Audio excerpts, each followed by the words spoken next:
పశుపాలకి అన్నిటికీ ఖర్చు ఖర్చు.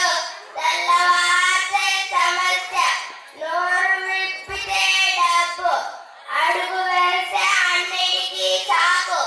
ఒకటో తారీఖు అది సర్వనివారిణి.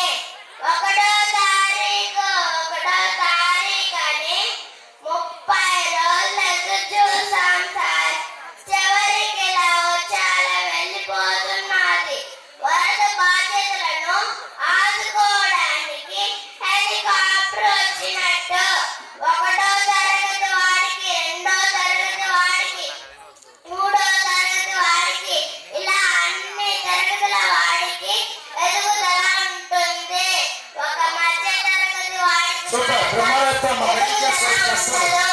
ఎందుకంటే రెక్కల ముక్కలు చేసుకొని సంపాదిస్తుంటే 10 మంది ఆటగాళ్ళ కూర్చొని తినే దౌర్భాగ్య సంప్రదాయం పోనంత వరకు మా మధ్య తరగతి కదా.